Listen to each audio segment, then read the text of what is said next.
The rain didn't bother Samuel Hayes. It was the silence of the town that gnawed at him, a stillness that screamed of things left unsaid. He was just passing through. Another shadow in a soldier's worn coat, until a voice stopped him cold. Under a splintered playground slide, Nora sat, her knees drawn tight, whispering to no one, "I'm sorry, Mom. I'll be good." The words weren't meant for him, but they hit like shrapnel, tearing open a past he'd buried. Samuel stood frozen, knowing that walking away would cost him more than staying. The house sat at the end of a narrow street, where the wind carried the faint smell of wet earth and old timber. On quiet nights, you could hear the trains passing far beyond the cornfields, their low, aching horns stretching across the dark like something searching for home. Inside, the dining room was bright, too bright for the rest of the worn-down place. A long wooden table stood in the center, draped in a cream-colored cloth that had seen more hands smoothing its creases than resting upon it. The plates were porcelain, not expensive, but handled as if they were. At the far corner, near the back door, there was another table. A folding one, its surface chipped at the edges, metal legs slightly bent as if tired of standing. Next to it, a plastic chair leaned against the wall. One of its legs had cracked months ago. Someone had shoved a rolled-up phone book under it, the pages swollen from an old spill. Stiff now like cardboard. When you sat down, it wobbled first, then steadied itself reluctantly, as if reminding you where you belonged. Nora sat there, 8 years old, hair falling into her eyes. She'd learned that looking made it worse, the way Carla's eyes might catch hers for a second too long, or the way Mark's fork would slow midair. Better to stay small, to become the corner she sat in. Dinner began the same way it always did, a prayer muttered more out of habit than faith. The scrape of chairs, the clink of silverware on porcelain. At the main table, a bowl of buttered rolls passed from one hand to another, fingers brushing in easy familiarity. At Nora's side table, a single plate waited, one darkened chicken wing, a scatter of boiled carrots, and a heel of bread stiff at the edges. She didn't ask for more. She never asked. Carla's voice cut the soft hum of the TV in the other room. Sit up straight. She wasn't looking at Nora, not really. She was straightening June's napkin, smoothing it with the edge of her thumb. The words drifted back like smoke, impersonal, meant for whoever was small enough to catch them. Nora straightened anyway, the fork awkward in her hand as she tried to separate meat from bone without letting the knife scrape against the plate. Noise, even the smallest, drew eyes. At the main table, June laughed at something Mark said under his breath. It wasn't a loud laugh. It was the kind children have when they know they are safe, when their place is so certain it doesn't need guarding. Nora glanced up without meaning to. The sight of June's smile made her chest feel hollow in a way she couldn't name. She looked back down quickly, the chair creaking softly as she shifted. She curled her toes against the tile and held her fork a little tighter, grounding herself in the tiny weight of it. Across the room, Carla reached for the salt. Mark passed it without speaking. The TV mumbled something about a ninth inning, the sound of a bat cracking faint beneath the low murmur of voices.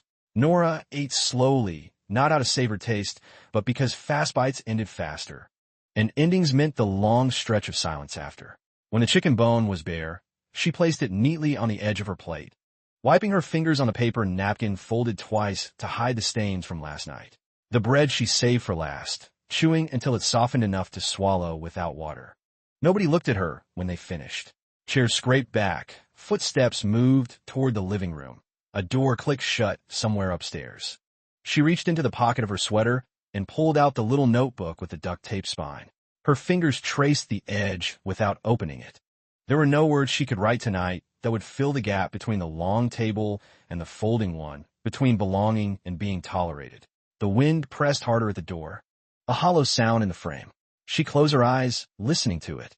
It sounded almost like the trains far off in the fields, carrying their low, aching horns through the night.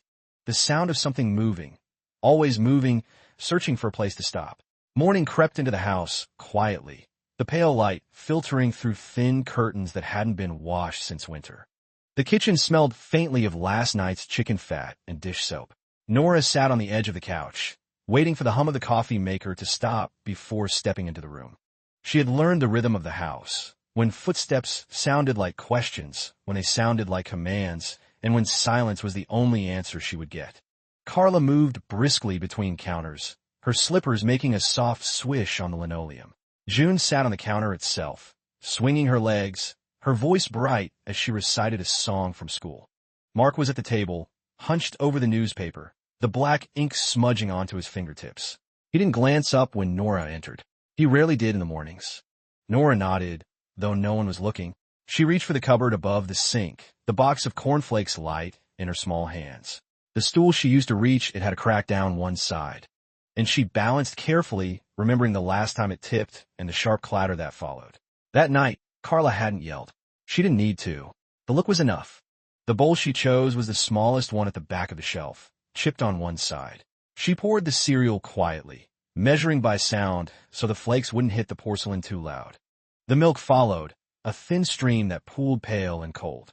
She sat at the folding table again, the phone book under the chair damp, now from some forgotten spill. It tilted slightly.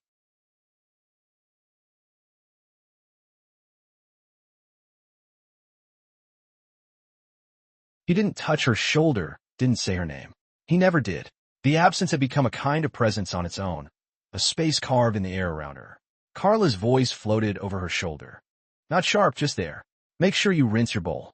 We don't need extra messes. The spoon clinked softly against the ceramic as Nora ate, each bite slow, deliberate.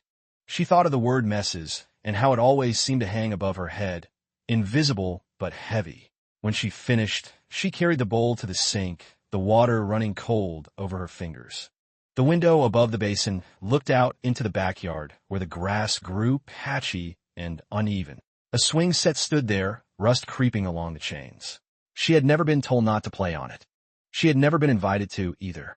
The house hummed with ordinary sounds, the creak of the hallway floor, the faint echo of June's voice. Her fingers lingered on the rim for a moment longer than necessary, as if touching something that might vanish when she let go. Upstairs, a door closed. The house shifted into its daytime quiet, the kind where everyone else had somewhere to go, something to be.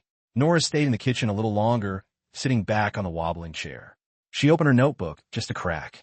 Nora traced the corner of the picture with her thumb and whispered without sound, a habit she didn't know when she'd started. The words weren't for anyone in the house. They were for the space between, for the empty places where love should have been. The refrigerator hummed. The chair creaked. Somewhere outside, a dog barked once, sharp and lonely. The afternoon light in early spring had a way of slipping into the house quietly, casting long, soft rectangles across the hallway floor. Nora stood at the top of the stairs, her small hand resting on the banister. The smell of dust and old fabric lingered in the air. The door to what used to be her bedroom was ajar. Inside, the space looked different, not wrong. Not violent, just emptied of her. Cardboard boxes lined the walls, stacked unevenly. A broken lamp leaned against the corner, its shade bent. The pale yellow curtains her mother once bought were gone. The bed, the little bookshelf with peeling paint, the stuffed rabbit with one missing ear, they had vanished as if they'd been quietly erased. She touched the wall where her height had once been marked in pencil, faint lines with dates scribbled beside them. Someone had wiped over it with paint. The ghost of the lines remained, visible only if you looked hard enough. She did. She always did. Carla's voice drifted up the stairs, sharp but distracted. Nora, don't go in there. That's storage now. The words carried no malice, but they cut just the same. Storage. The room had a new name, and with it, she had none. She backed out slowly, closing the door until it latched with a small click. It sounded final, like a lock without a key. Downstairs, the washing machine rumbled faintly. That was her new room. A thin mattress tucked against the wall beside the machine, the hum of water and metal her lullaby. At night, when the spin cycle started, the walls shook just enough to make her feel as if the house itself was breathing. She would close her eyes and imagine it was someone's chest beneath her cheek, rising and falling in time with her own breath. That evening, she carried her folded clothes, a small stack of worn shirts and one pair of jeans, to the laundry room. The smell of detergent was sharp, clean in a way that made her throat ache. She placed the clothes on the mattress, smoothing the thin sheet with her hands until there were no wrinkles. It was a ritual more than a necessity. The sheet would bunch again the moment she lay down, but the act of smoothing it made the space feel less temporary, less like a corner borrowed from someone else's life. She reached under the mattress and pulled out her notebook, the duct tape along the spine fraying. Inside, tucked between 2 pages, was a photograph of her mother holding her as a baby. The edges had curled over time, the paper soft for being touched too often. Nora sat on the edge of the mattress, tracing the shape of her mother's arm wrapped around her younger self. In the picture, the room behind them was the same one now, filled with boxes. Her mother's smile was warm, certain, the kind of smile that believed in permanence. The washing machine clicked to a stop. The sudden silence made her chest tighten. She lay back on the mattress, the ceiling above her stained in one corner where a pipe had leaked years ago. Carla didn't say it loudly. She didn't even seem angry. She was cutting June's chicken into smaller bites, her tone calm, conversational in the way people are when they think a child isn't listening. She's a sweet girl, but, Margaret's hard.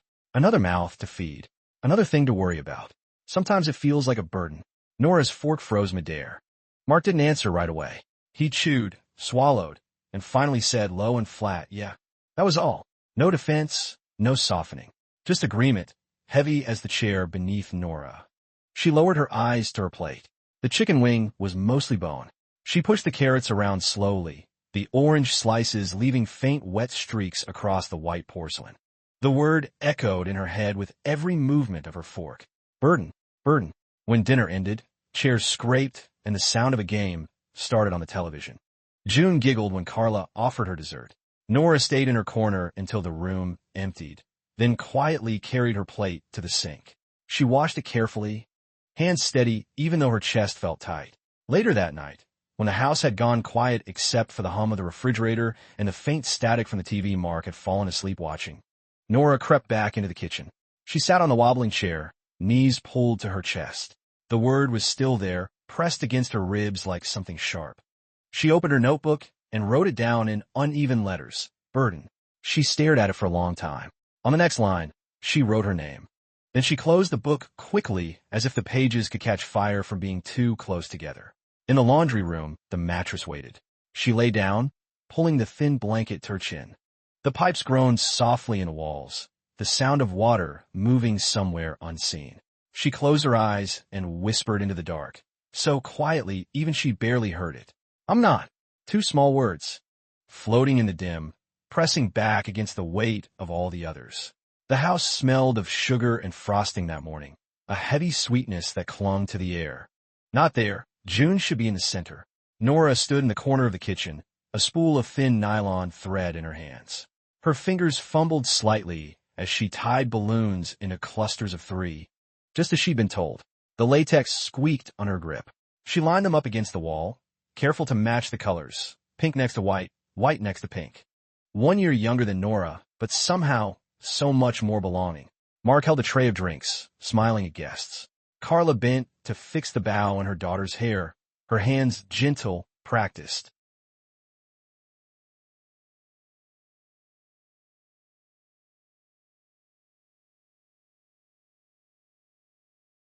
Nora wiped her palms on the hem of her sweater and stepped back. The balloons looked neat. Perfect even. She wanted to be proud, but the feeling didn't come. The first guests arrived mid-morning. Neighbors, 2 of June's aunts, a few classmates. The house filled quickly with a rustle of coats and the sound of greetings. Nora stayed near the dish cabinet, her back against the cool wood. Every now and then someone's gaze slid past her, polite but not stopping. No one asked her name. No one asked if she wanted cake. The dining table, the real one, was dressed like a magazine spread. Layered cloth, matching plates, a tiered cake crown with sugar flowers. At the far end, the folding table where Nora usually sat had been pushed against the wall. Draped in a spare cloth, its wobbling leg hidden under a stack of old newspapers. She wondered if anyone even noticed it was the same table she ate from every night. When the candles were lit, everyone gathered around June. Nora stood in the doorway, her hands clasped behind her back. The song swelled, voices overlapping in cheerful dissonance. June closed her eyes and made a wish. The counter was already clean, but she wiped it anyway, the rag soft and damp in her hand. Through the doorway, she heard June squeal as she unwrapped a gift. The sound rose and broke something small and quiet inside Nora. She leaned against the edge of the counter, the rag dangling from her fingers, and stared at the balloon she tied. Perfect clusters of pink and white swaying gently with each movement of the air. For a moment, she imagined they were rising, carrying her somewhere far from this house. The gift went missing sometime after lunch. One moment, the small purple box sat proudly on the edge of the table, and the next there was nothing but a faint square imprint left behind on the cloth. The voices in the living room dipped into a low murmur. June's high-pitched cry cut through it all. "My game. Mommy, it's gone." Carla's heels clicked against the tile as she hurried in. Her voice pitched sharp to match the panic. Everyone look under the chairs. It has to be here. Guests exchanged glances, their polite smiles stiffening. Mark stood in the doorway, arms crossed, a shadow falling over his face. Nora knelt quietly, lifting a corner of the tablecloth, even though she already knew the truth before anyone spoke. Her fingers felt clumsy as she fumbled with the zipper. Inside, folded clothes and a duct-taped notebook, and sitting atop them, the missing purple box. A soundless breath passed through the room. June sniffled behind her mother. Mark didn't move, didn't speak. His silence was heavier than any accusation. "I didn't," Nora's voice cracked, too soft against the weight of their stares. "I didn't take it." Carla held the box up like evidence. "Then tell me how it got there." Nora shook her head. Words stuck in her throat, dry and useless. The room tilted. Mark's voice came low, almost gentle, and somehow worse for it. "She's not my daughter." The sentence didn't slam. It didn't crash. It simply settled into the room like dust, covering everything. Didn't feel the tug of her arm as she was steered toward the front door. The only thing that stayed was the echo of that voice, that single line, looping inside her ribs. "She's not my daughter." Rain hit the roof, sudden and hard, as the door opened. Cold air rushed in, carrying the smell of wet pavement. Carla's grip loosened just enough for Nora to clutch her notebook to her chest. The rest of her things tumbled onto the porch, the thin plastic bag sagging under the weight of clothes she barely owned. The door shut behind her with a dull, final thud. For a moment, fingers trembling as she gathered the bag, hugging it tight against her chest. The duct tape on the notebook peeled slightly under the wet. Her thumb pressed hard against it, as if holding it together could hold her together too. The street stretched ahead in a blur of water and dim light. Behind her, the house was silent, not angry. The plastic bag slapped against her leg with each movement, the sound small and uneven against the steady hiss of water hitting asphalt. The neighborhood was quiet, the kind of quiet that came when everyone had drawn their curtains and settled into warm rooms. Porch lights glowed faintly, soft halos in the mist. No doors opened, no voices called after her. The only sound was the rain and the faint hum of power lines overhead. Nora pulled her sweater tighter, though it was already soaked through. The fabric clung to her shoulders, heavy with water. Each step felt deliberate, not because she knew where she was going, but because she didn't. The weight of the bag in her hands was the only anchor she had left. She passed the mailbox at the end of the drive, the paint chipped, the name fading. Her mother's name used to be there once, written in careful letters. Now it was just Mark's, neat and sharp in black ink. She didn't look at it for long. By the time she reached the corner, the house was no longer visible through the rain. She stopped and turned slightly, as if some part of her still expected to see a light flick on, a figure running after her, calling her name. The street stayed empty.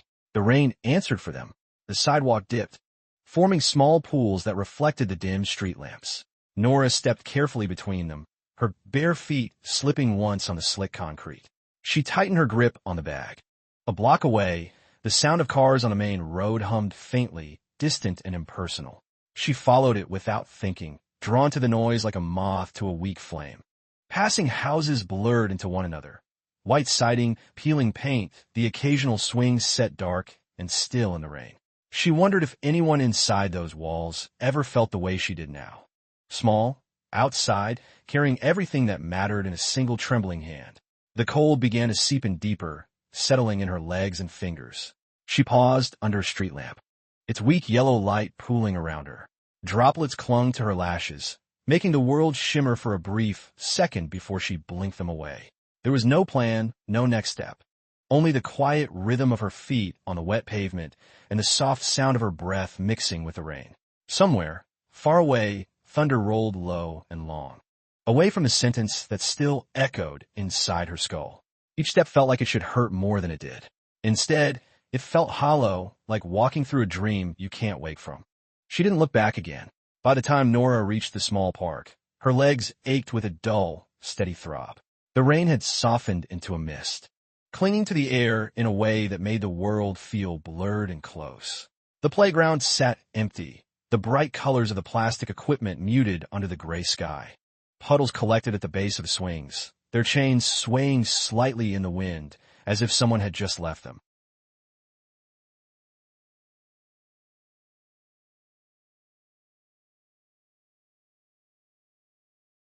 She pushed the gate open. It made no sound, just a gentle give against her hand. The ground here was a mix of soaked mulch and patches of slick rubber matting. She moved carefully, her bare feet sinking into the softened earth. The air smelled faintly of wet metal and something sweet left behind by old summers, sun-warmed plastic, forgotten juice boxes. The slide stood at the center like a hollow shell. A low, curved canopy arched over the top, sheltering a narrow slice of space beneath. Nora crouched, ducking under it. The air immediately felt different, tighter, the sound of rain muffled to a soft patter on the thin plastic roof. She set the bag down gently beside her and pulled her knees to her chest, curling at the edges like it wanted to let go. She opened it carefully, flipping to the page where the photo was taped. Her mother's face smiled up at her, unchanged, untouched by the night. It wasn't even a question. It was a promise made to the only person who had ever felt certain. A gust of wind rattled the slide, sending a thin stream of cold water dripping onto her wrist. She rested her forehead on her knees, letting the chill settle into her skin. For the first time that night, the emptiness felt less like running and more like being still. The slide wasn't warm. In that half-sleep where dreams and reality blur, she felt a weight around her shoulders, a memory, a wish. Her mother's arms, warm and steady, the scent of laundry soap and sunlight. "I'm here," the voice said, soft as the wind. Nora smiled faintly in her sleep, clutching the notebook as if it could anchor her to that imagined embrace. The rain outside kept falling, steady and endless, washing the world clean in the quiet hours before dawn. Samuel Hayes had always risen before the light. Years in the Marines had carved the habit into his bones. Wake with the dark. Move before the world stirred. That morning, the air smelled of wet earth and asphalt, the kind of smell that seeped into his jacket and stayed there all day. The rain had slowed to a drizzle, soft enough that the sound of his footsteps on the pavement became the loudest thing around. He liked mornings like this, empty streets, no questions, no eyes following him. The town hadn't changed much since he'd come back. Same rows of small houses with peeling paint. Same corner store with its flickering sign. He passed them all without looking too long. It was easier that way, to move through the world like a shadow instead of someone who belonged. The park was on his usual route. The swing set squeaked once in the wind as he jogged past the gate. He might have kept going if not for the shape under the slide. At first, it was nothing more than a blur of color against the gray. But something about the stillness made his chest tighten. He slowed, boots hitting the wet ground with soft, deliberate thuds. The drizzle tapped against the brim of his cap as he stepped closer.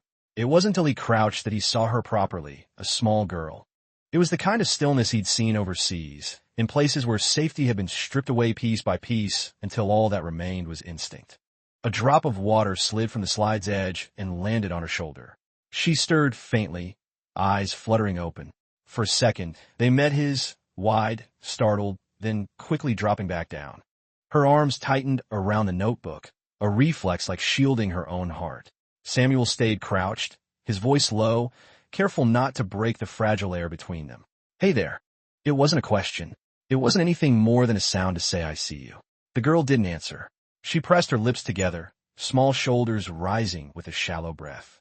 His throat tightened, though his voice stayed steady. "Been here long." No answer, just a quick shake of her head, almost invisible. He didn't ask where her parents were. He didn't ask why. He just stayed there in the rain, letting the silence stretch. Then, slowly, he shrugged off his jacket and held it out, the fabric heavy and warm from his body. "Take this. It's dry." For a moment, she didn't move. Then one small hand reached out, hesitant, fingers brushing the sleeve before pulling it close. The jacket swallowed her frame, the cuffs falling past her hands. Samuel exhaled quietly. Not relief. Not yet. Just the sound of something shifting, the first crack in a wall he hadn't even realized he'd built since he came home. For a long moment, just a sliver of pale skin and damp hair peeking out from the collar. She clutched the notebook against her chest like it was the last thing she owned that still belonged to her. He didn't press. Years of being around people with eyes like that had taught him how fragile the first moments were. Pushed too hard and they disappeared, not in body, but in a way that was harder to bring back. Samuel turned, boots sinking slightly in the softened ground, and started walking. Not fast, not far, just enough for the sound of his steps to carry through the wet air. Behind him, there was nothing at first, then a soft, hesitant scuff. Another. He didn't look back. He just kept the pace steady, the rain tapping a quiet rhythm on the brim of his cap. By the time they reached the street, her footsteps were a faint echo of his own, small and uneven but there. Each one landed exactly where his had been.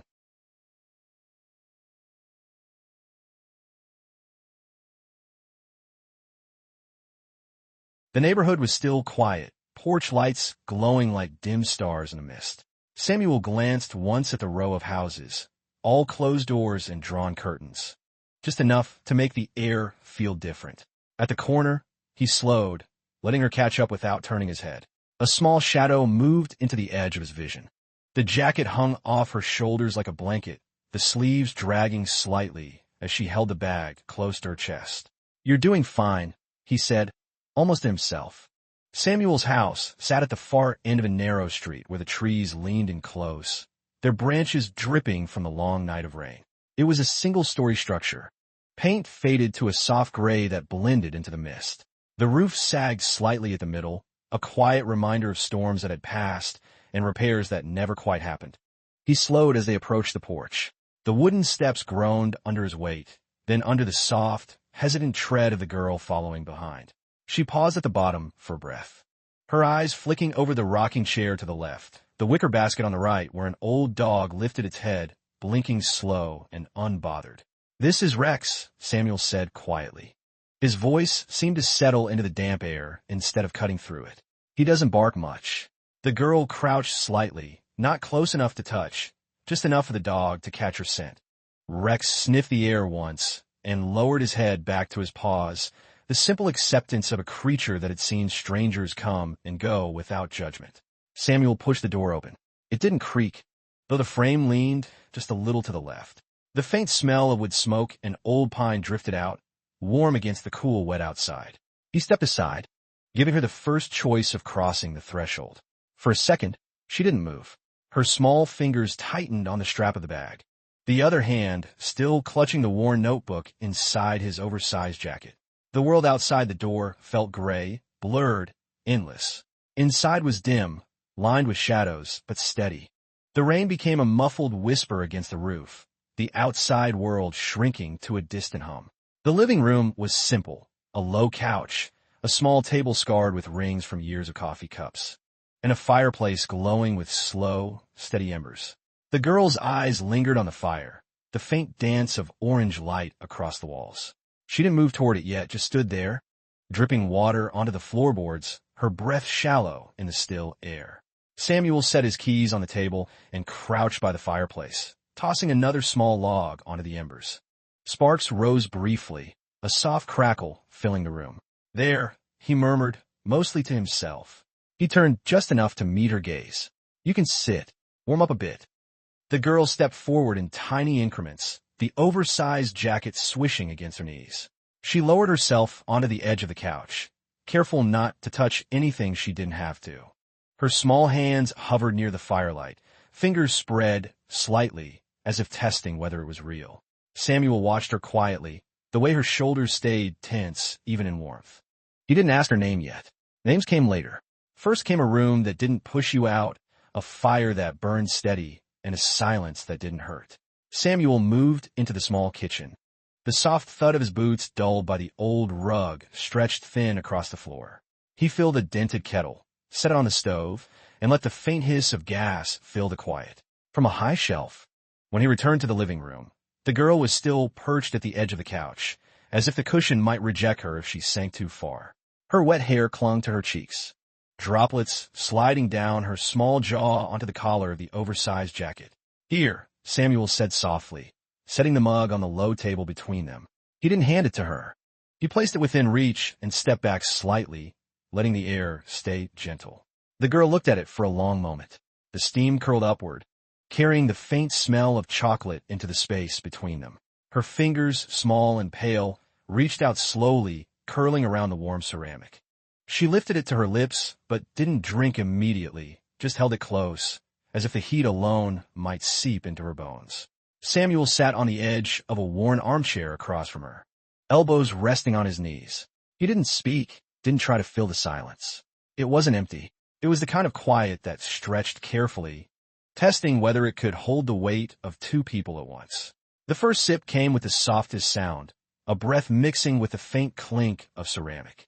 The girl's shoulders lowered a fraction. Not enough to call relaxation, but enough to say her body recognized warmth when it found it. Her eyes flicked up once, brief and cautious, meeting his before dropping back to the cup. That split second held something, hesitation, fear, and beneath it a thin thread of need. Samuel didn't look away. He just gave the smallest nod, not of approval, but of acknowledgement, as if to say, "You're here. That's enough." Outside, the rain softened further, a whisper against the roof. Rex stirred in his basket, exhaled, and settled back into sleep. The fire cracked once. He hadn't realized how long it had been since the sound of another person's breath had filled this room, since someone else had sat near the fire with their hands wrapped around something warm. He didn't ask questions. He didn't reach for answers. For now, there was a mug between them, a small body curled into borrowed fabric, and a silence that for the first time in a long time didn't feel like being alone. Later, when the fire had burned down to a low orange glow, Samuel rose from the armchair and walked to a narrow hallway. He opened a closet and pulled out a folded mattress, its edges worn but clean, and spread it smooth with the flat of his palm. "This is yours tonight," he said quietly, his voice carrying no weight beyond the words themselves. He stepped back to give her a view of the space. It wasn't much, but it was flat, warm, and it belonged to no one else at this moment. The girl set the cup carefully on the table, the ceramic making the faintest tap against the wood. Placing her small bag beside the blanket, her hands smoothed the edge of the mattress the way a child might test if something is really there. For a moment, she just knelt there, not lying down yet. The girl lay down, curling on her side. The oversized jacket pooled around her like another layer of shelter.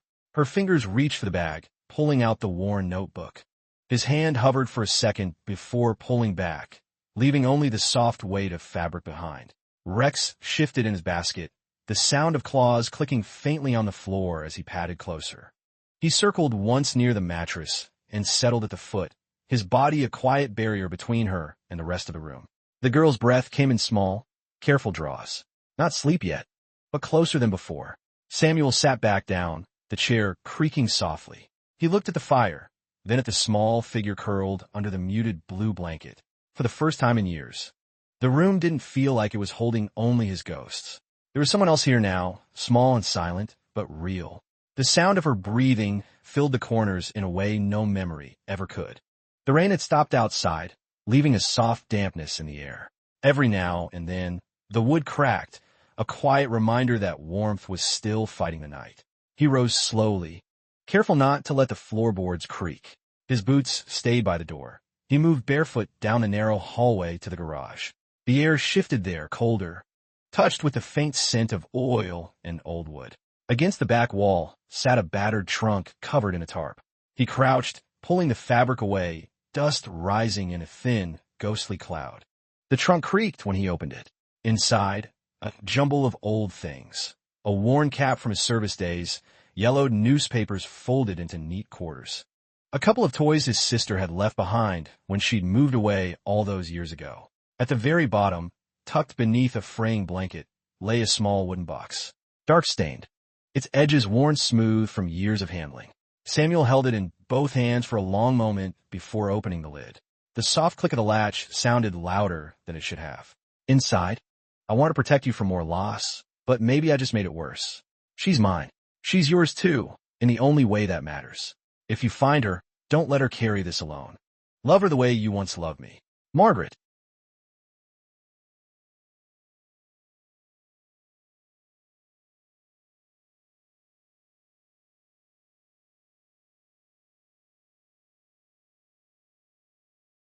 His hands tightened around the page, the words blurring briefly before settling again. He sat back on his heels, the cold concrete of the garage pressing through his skin. The music box remained unopened, a weight and a promise in his palm. For a long time, he didn't move. His breath came steady, but deeper now, as if every inhale carried years he hadn't let himself feel. He thought of the girl asleep by his fire, curled around that duct-taped notebook, her fingers clutching it like a lifeline. He thought of the way her eyes had met his under the slide, wide and quiet, and already carrying too much. He folded the letter carefully, placing it back inside the box as though closing it could keep the words safe. When he stood, the floor seemed to shift slightly under his weight. Not from unsteadiness, but from something heavier settling inside him. A decision, quiet and certain. He turned off the light and stepped back into the house. The firelight flickered down the hallway, seeping through the thin curtains in muted gray.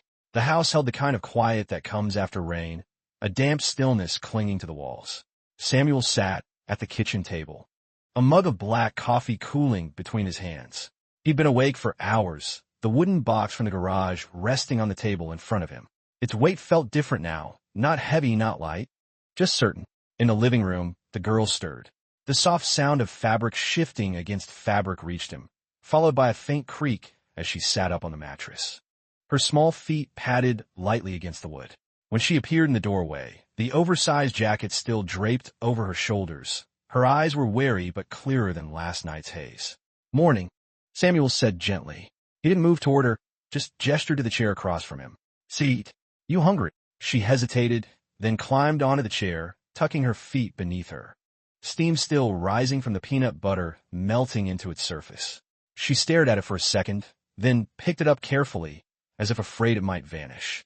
Her first bite was small, tentative, the kind you take when you aren't sure if something is really yours.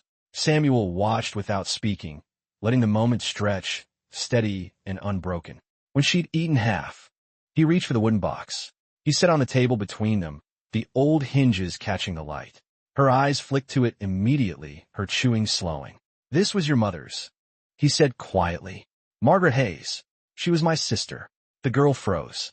Her fingers tightened on the toast. For a moment, the room felt too still, as if even the air had stopped moving. Samuel opened the lid, the soft click breaking the silence. He slid the folded letter across to her. She didn't touch it at first, just stared at the familiar name written on the outside. When her small fingers finally lifted it, they shook slightly, careful not to tear the edges. She unfolded it slowly, her lips moving over the words without sound. When she reached the end, her shoulders rose and fell with a breath that sounded too deep for someone so small. Her eyes lifted to his, wet but steady. Samuel met her gaze and gave the smallest nod. "You're not alone anymore." The words weren't loud, weren't wrapped in promises or conditions. They were simple. They were enough. For the first time, the girl set the notebook down on the table, her hand resting lightly on the cover, not letting go completely but close. Her voice, when it came, was almost a whisper. "Uncalsome." He swallowed hard. Samuel's truck rumbled quietly down the Tulane road, the tires hissing over patches of lingering water. In the passenger seat, the girl sat still, both hands gripping her notebook against her lap. The oversized jacket dwarfed her frame, sleeves gathered into folds around her wrists. The Family Services Center was a squat brick building on the edge of town, its windows narrow and its paint faded from too many winters. Samuel killed the engine and sat for a moment, his hands resting on the steering wheel. The girl glanced at him once, her eyes quick and uncertain. Inside, the waiting room smelled faintly of coffee and old paper. A receptionist with tired eyes gave them a brief nod before handing Samuel a clipboard. He filled in the blanks carefully, each line of his handwriting slow and deliberate. Beside him, the girl's feet barely touched the floor, swinging slightly, her hands never leaving the notebook. They were led into a small room with beige walls and a round table. Across from them sat a woman with silver hair pulled into a low bun, her glasses perched carefully on her nose. Her nameplate read Regina Hawthorne. She glanced between the two of them, her gaze steady but not unkind. "Mr. Hayes," she said, folding her hands, "you're requesting temporary guardianship of the child?" Samuel nodded. "Yes, ma'am." His voice stayed level. though his fingers flexed once against his knee. Regina's eyes shifted to the girl. "Sweetheart, can you tell me your name?" The girl hesitated, then spoke softly. "Nora." "And, Nora," Regina's tones softened, each word measured. "Do you know why you're here today?" The words didn't echo. They didn't need to. They settled gently into the room, into the space between Samuel's steady hands and the girl's trembling ones. Regina nodded once, slowly, as if sealing something invisible in place. "Thank you, Nora."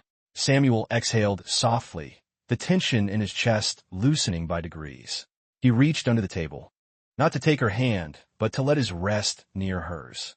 After a second, her small fingers brushed against his, light and cautious, like the first step on a solid ground after too long in the dark. His shoulders square beneath a pressed shirt that still couldn't hide the years etched into his frame. Beside him, Nora sat on a high-backed chair, her feet not reaching the floor, adjusted her glasses, and looked at the file in front of her. "Mr. Hayes, you are petitioning for full guardianship of the minor, Nora Hayes?" "Yes, Your Honor," Samuel answered. His voice was steady, but his fingers curled slightly at his side. Delilah sat across the aisle, her posture rigid, her expression perfectly arranged into worry. Mark was beside her, his gaze fixed on a point somewhere near the floor, jaw tight. Judge Turner shifted her attention to Nora. "Sweetheart, I want to hear from you in your own words. Where do you want to live?" Nora's hand tightened around the duct-taped notebook resting in her lap. The silence stretched, long enough for the soft tick of the courtroom clock to slip between breaths. Then, her voice came, quiet, small, but cutting through the room with a clarity that left no space for doubt. "With Uncle Sam." Delilah's carefully constructed expression cracked for a moment, her mouth opening as if to object, but no sound came. Mark didn't move, didn't even blink, his hands clasped so tightly his knuckles whitened. Judge Turner nodded slowly, her pen making a soft scratch across the paper. "Thank you, Nora." She glanced at Samuel. "Do you understand the responsibility this carries?" Samuel met her gaze without wavering. "Yes, ma'am. I won't let her carry it alone anymore." The judge held his eyes for a long second, then gave a small, firm nod. "This court will issue a provisional ruling pending final documentation." Her small hand brushing the edge of his sleeve. He didn't look down, but his fingers opened just enough for hers to rest there, light as a whisper, as if she were still testing whether the promise he'd made would hold when the gavel struck. When it did, the sound was quiet, but it rippled through the room like the first crack of light under a closed door. The drive back was silent, her small hand gripping the corner of Samuel's jacket sleeve as if afraid the truck might vanish without warning. At the end of the lane, his house came into view. The low roof looked almost silver under the fading light, and for the first time, Nora's shoulders shifted, not quite relaxing, but lowering just enough to breathe. Samuel parked the truck and opened her door, stepping back to let her climb down on her own. Inside, the air smelled faintly of wood smoke and rain-soaked pine. Samuel knelt near the old hallway door and pushed it open, revealing a small room freshly painted in a soft shade of blue.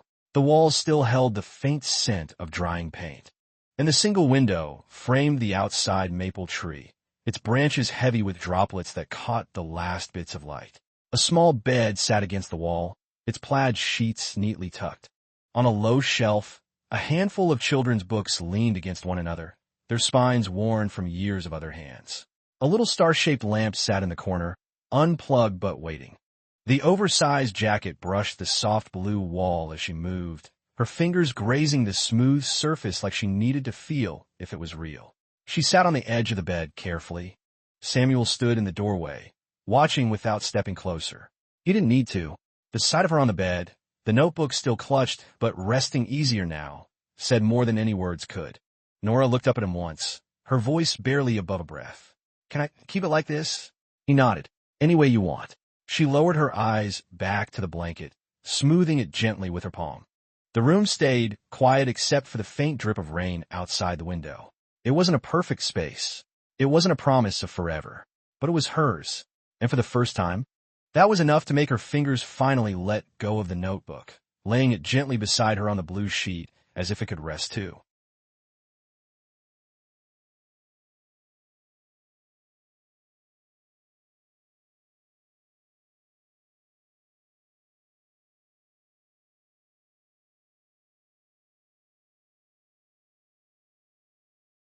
The blue walls of the small room held the dim glow of the star-shaped lamp Samuel had plugged in before leaving her to settle. Its light was soft, almost hesitant, spilling over the plaid sheets and the edges of the small bookshelf. Nora sat cross-legged on the bed, the duct-taped notebook resting beside her.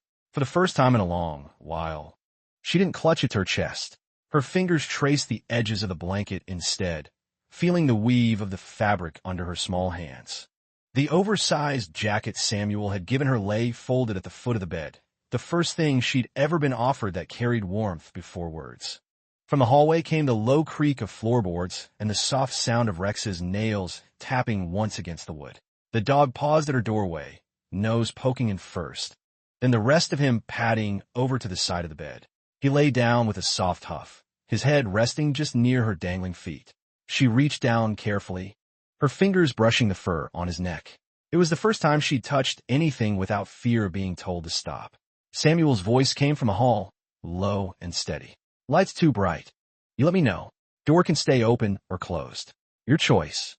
Nora hesitated, then said softly, "Open, please." A pause, then his quiet answer, "Open it is." The sound of his steps retreated, leaving behind the kind of silence that wasn't empty but held something like waiting. Nora lay down slowly, pulling the blanket over her shoulders. Her hand reached for the notebook almost out of habit, but instead of clutching it tight, she slid it under the pillow. For the first time, she didn't feel the need to hold on to it like a shield. The star lamp cast soft shapes across the ceiling, blurring into the edges of sleep. Before her eyes closed fully, she whispered into the quiet room, not to anyone in particular, maybe not even to herself. "I'll try to be good here." No voice answered, no imagined arms wrapped around her. Just the steady presence of a dog at her feet, the faint hum of the house, and the sound of Samuel shifting once in the chair down the hall. It was enough.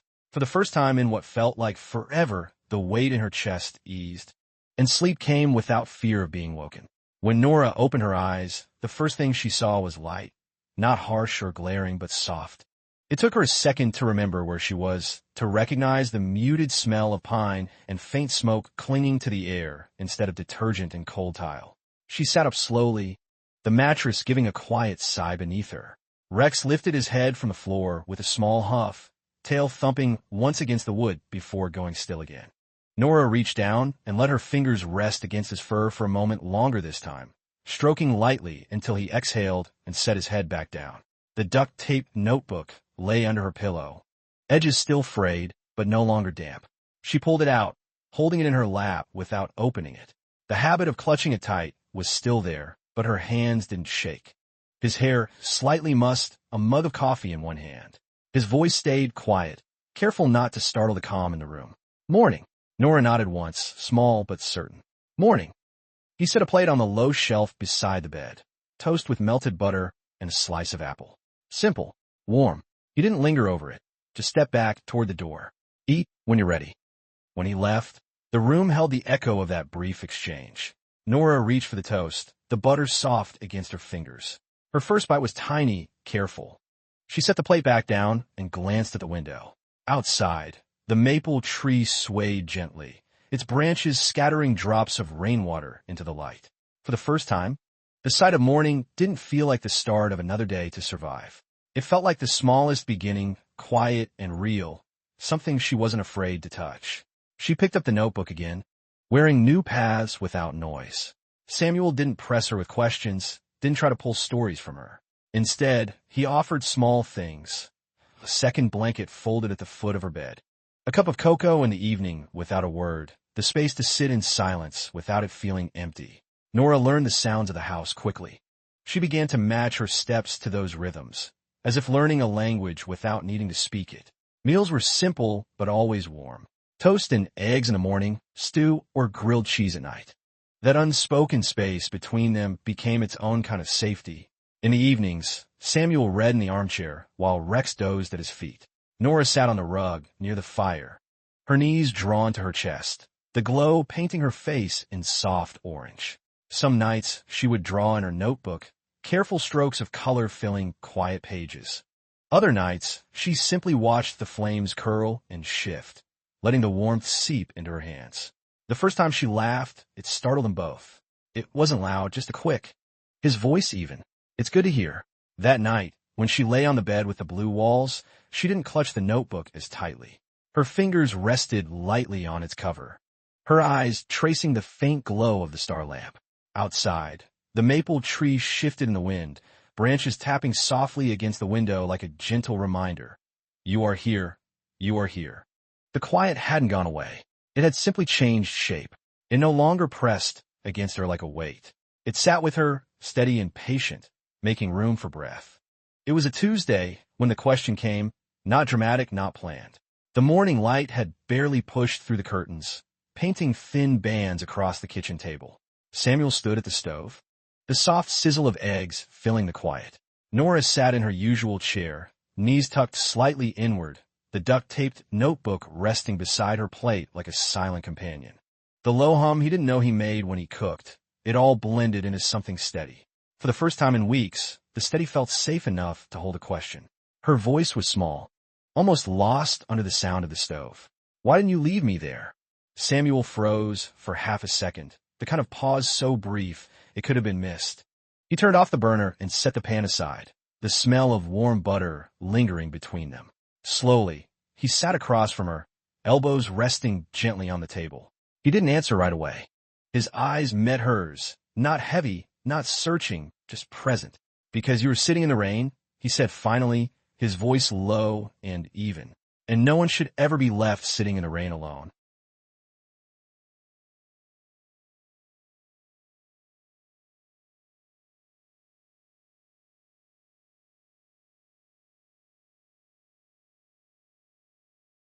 Sliding it in front of her. Eat while it's warm. For a moment, she didn't move. Then she nodded, picking up the fork with hands that no longer shook quite as much. She took a small bite, the taste simple and soft, and let the answer settle somewhere deep inside her chest. When the meal was nearly done, her voice came again, even quieter this time, as if she wasn't sure it was allowed. Can I stay? Samuel didn't look away. His reply was immediate, quiet but certain. As long as you want. The words didn't fill the room. They didn't need to. They stayed between them like the steam rising from the plate, warm and lingering, something to breathe in slowly until it became part of the air itself. The knock came 3 days later, sharp and official against the faded blue of Samuel's front door. Nora was sitting cross-legged on the rug, coloring the corner of a page in her notebook with short, careful strokes. The sound made her freeze, the crayon stilling midline. Rex lifted his head, ears twitching as the second knock came, softer but no less certain. Samuel's boots sounded steady on the wood floor as he crossed the room. He opened the door to find a woman in a dark coat, her badge visible against the fabric. Beside her stood Regina Hawthorne, her silver hair pulled back, eyes calm but observant. Mr. Hayes, Regina said with a small nod. We're here for the home assessment. Samuel stepped aside without hesitation. Come in. The inspector moved through the room quietly, noting the fireplace, the small mattress folded neatly near the wall, the room at the end of the hall with its soft blue paint. Nora stayed on the rug. Has Samuel been taking care of you? She glanced at him briefly before nodding. Yes, ma'am. The inspector jotted a note, her eyes flicking to the bookshelf with the children's stories and the small plate drying by the sink. Samuel stood quietly to the side, hands in his pockets, letting the room speak for itself. When the visit was done, Regina closed her folder gently. This is a good place, Mr. Hayes. We'll move forward with the next step. She turned to Nora with a softer expression. You're doing very well. Nora didn't answer, just held the notebook a little closer to her chest. As the door clicked shut behind them, the house exhaled, the air settling back into its quiet rhythm. Samuel crossed the room and crouched beside her, not touching, just close enough for his presence to fill the space. They'll come again, he said quietly. Nora nodded once, her voice no louder than a whisper. Okay. It wasn't fear in her tone. It wasn't quite ease either. It was something in between, a small step on ground that was just beginning to feel solid. Samuel stayed there a moment longer before standing, the sound of his boots soft against the wood as the house returned to stillness. 2 weeks later, the letter arrived in a plain white envelope. Go ahead. Her fingers trembled as she slid a nail under the flap and pulled the paper free. The words on the page were simple, typed and stamped in neat black ink. Temporary guardianship approved. Legal custodial transfer to Samuel Hayes, pending full adoption review. At the bottom, her name appeared again, clear and firm. Nora Margaret Hayes. For a long moment, she didn't speak, his jaw tightening against the weight in his chest. Yeah, that's you. Nora set the paper carefully on the table, as if it were fragile glass. Her hand didn't leave it. Not yet. She leaned forward slightly, her small shoulders trembling just enough for the light to catch it. Can I keep it? Samuel's answer came steady, quiet. It's yours. She folded the paper carefully, sliding it into the front of her duct-taped notebook. This time, when she held it to her chest, it wasn't like clutching a shield. Nora's fingers shifted slowly until the edge of her small hand brushed his knuckles, light and deliberate, its branches scattering drops of leftover rain. Inside, a name had settled into place, quiet but certain, and for the first time, Nora said it to herself in a whisper. Nora Hayes. The sound lingered in the warm air, soft and sure, like the beginning of something that finally had a place to grow. Spring came slowly that year, the kind that crept in between gray mornings and left small traces of green where there had only been frost. The maple tree outside the window was the first to shift. The window cracked open just enough to let in the faint smell of damp earth and new growth. Her duct-taped notebook lay on her lap, open to a page filled with uneven lines of color. She had drawn the tree as it was now, fragile buds and all, the blue of the sky, faint behind it. At the bottom, in careful, hesitant letters, she had written home.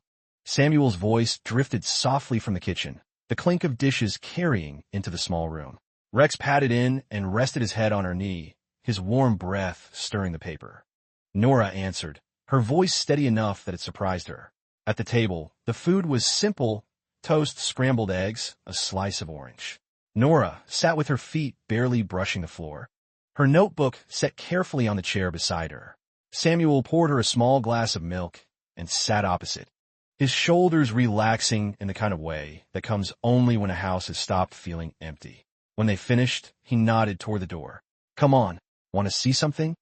Nora followed him outside, the air cool, but carrying that subtle promise of warmth. The ground was soft under her bare feet as they crossed the yard to the maple tree. Will it get big? His answer was quiet but sure. If you take care of it, yeah, it'll grow strong. She nodded, her fingers lingering on the bud for a moment longer. She opened her notebook and turned to a new page. She drew the maple again, this time with more branches, more leaves. At the bottom, she added one small word beneath home. Forever. It was late afternoon when Nora found herself standing in the doorway of the living room, the notebook tucked under her arm. Samuel was on the floor with Rex, brushing the old dog's fur in long, even strokes. The light through the window cut soft patterns across the wood, catching the edges of the blue walls beyond the hall.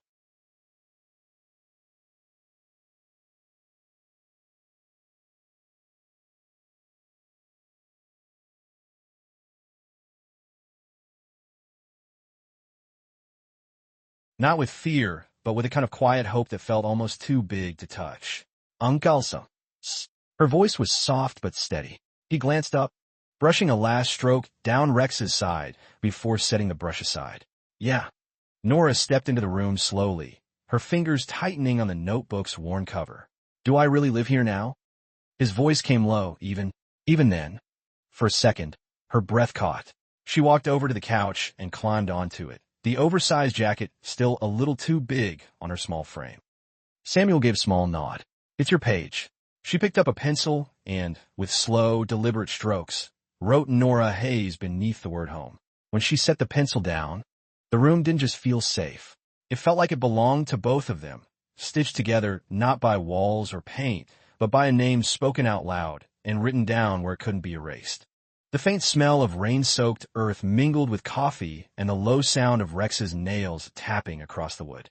Nora sat at the table with her notebook open to a blank page, her pencil hovering above it.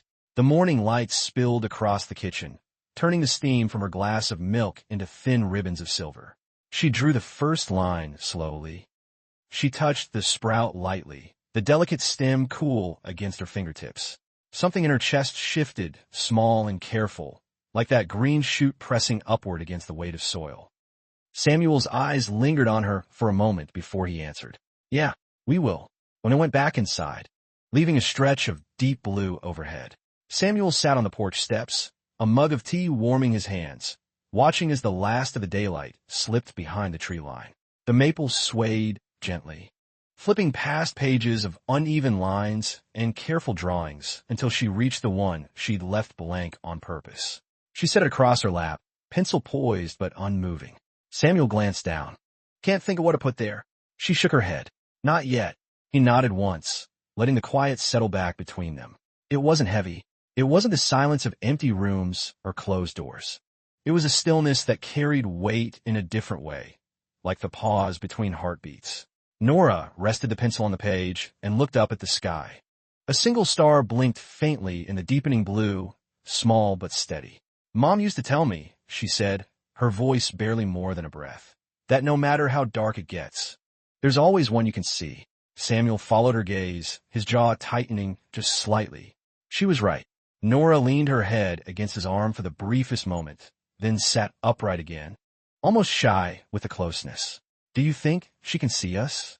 He didn't answer right away. He set the mug down beside the step, the soft clink sounding louder than it should have. "Yeah," he said finally, his voice low and sure. "I think she's been waiting to."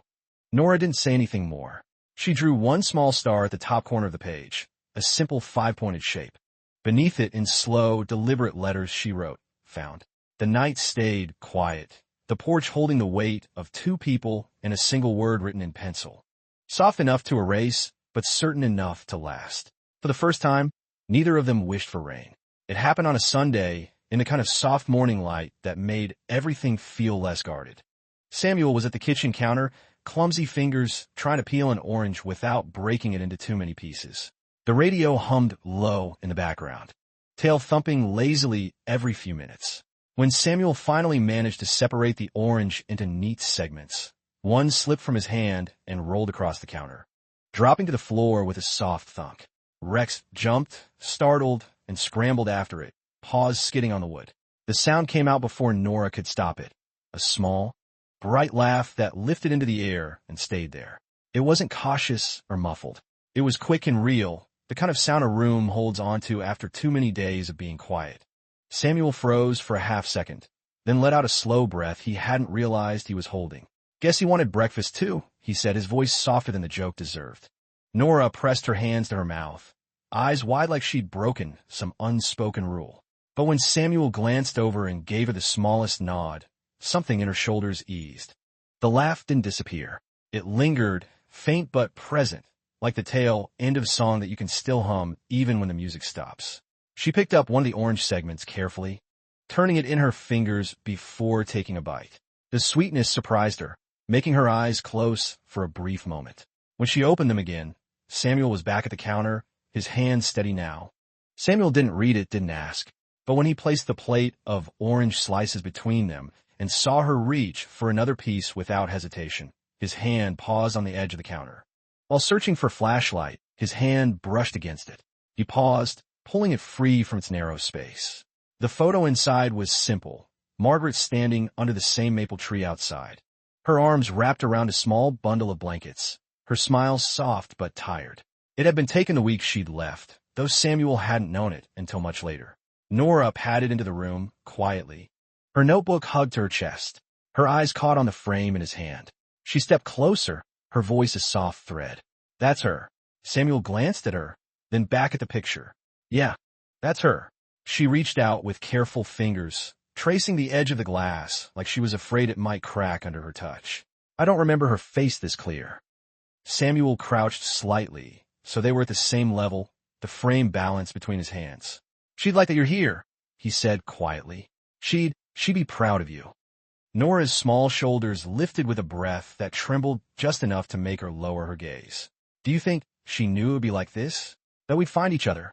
He swallowed, his jaw tightening against the answer that sat heavy in his chest. "I think she hoped."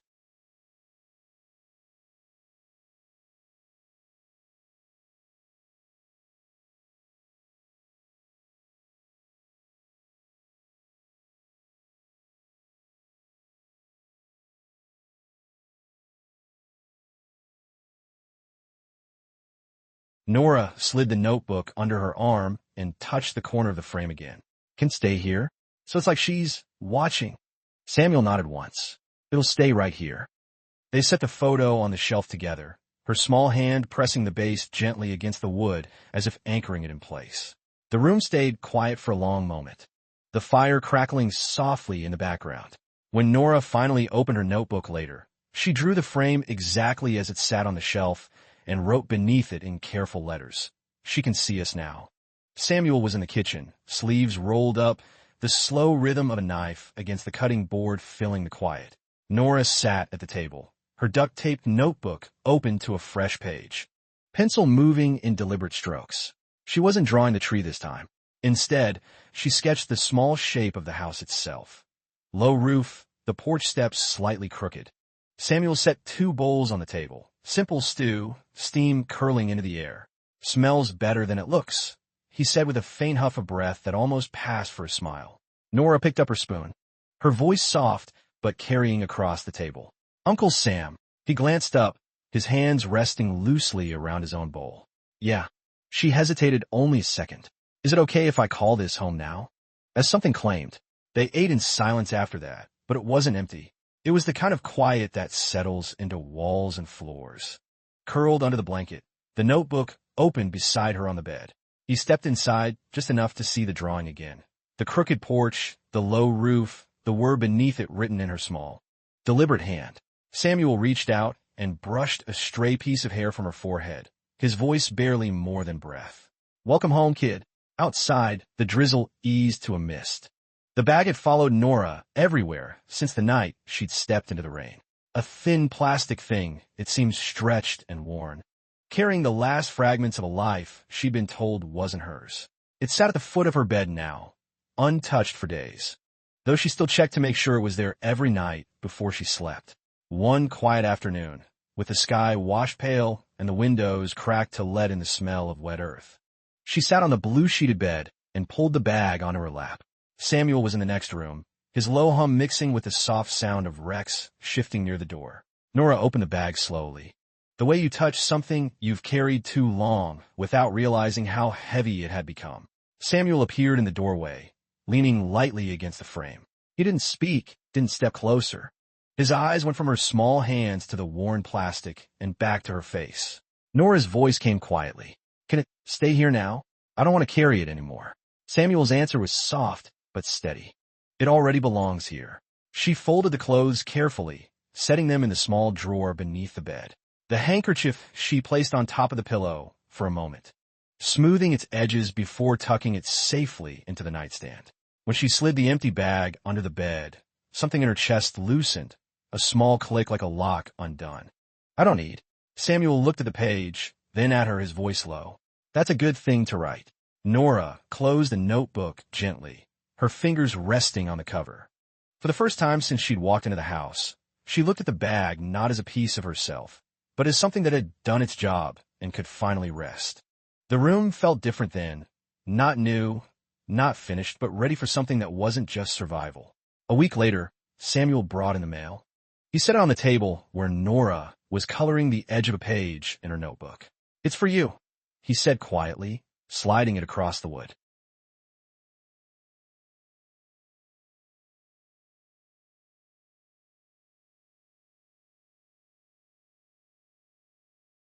Nora blinked, her fingers hovering before she picked it up. The name written on the front, Nora Hayes, looked strange and perfect all at once. She opened it slowly, unfolding the line paper inside.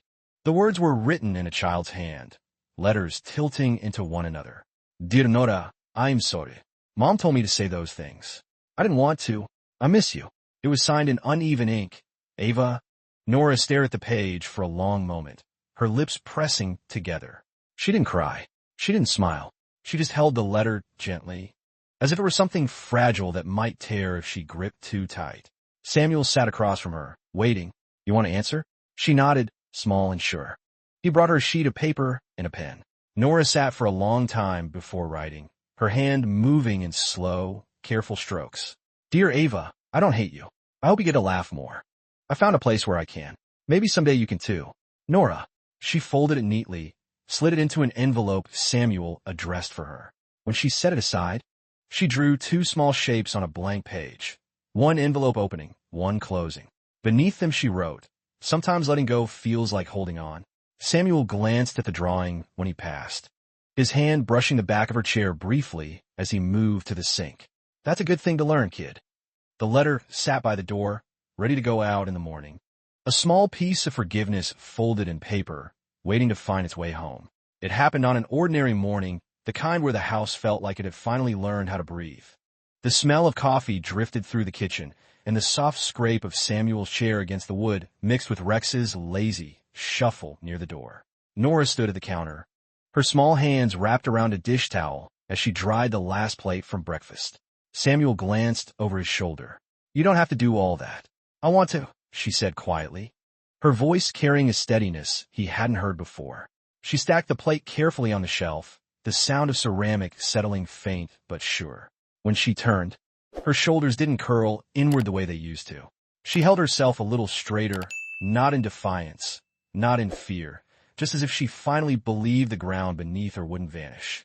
The maple tree casting dappled light across the steps. Nora sat beside him, her bare feet brushing the cool wood. She opened her notebook to a fresh page and, without hesitation, the breeze shifted through the leaves above, carrying the sound of a house no longer holding its breath. Summer had just begun to stretch itself over the yard, the air carrying that soft warmth that smelled faintly of grass and sun-warmed wood. Samuel sat under the maple tree, his back against the rough bark, a book unopened in his lap. Nora knelt a few feet away, her fingers brushing the base of the small sprout growing beside the roots. She had been checking on it every day, tracing its slow change, whispering things she never repeated out loud. Today, a new pair of leaves had unfolded, small and bright against the darker green above. She looked over her shoulder at Samuel. "It's growing." He gave a small nod. "You helped." Nora pressed her palm lightly against the soil around it, careful not to hurt the fragile stem. "It feels safe here." Samuel watched her for a long moment. "The book forgotten. That's how you know it's home." She glanced up at him then, her hair falling across her face, eyes steady in a way that made her look older than her small frame. "Will you always stay?" The question was soft, but it landed heavy in the space between them.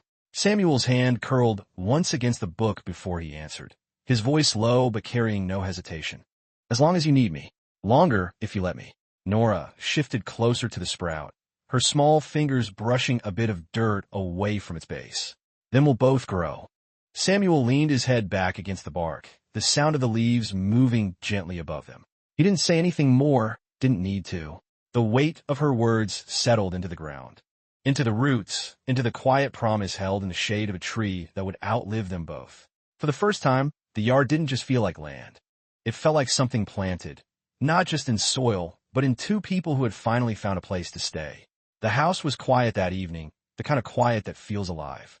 The maple leaves shifted in the breeze, their shadows moving gently across the blue walls of the small room where Nora slept.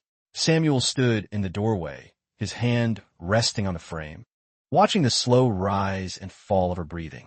For a moment, he let himself take it in, not the weight of what they'd survived, but the softness of what they'd built. It wasn't a perfect story.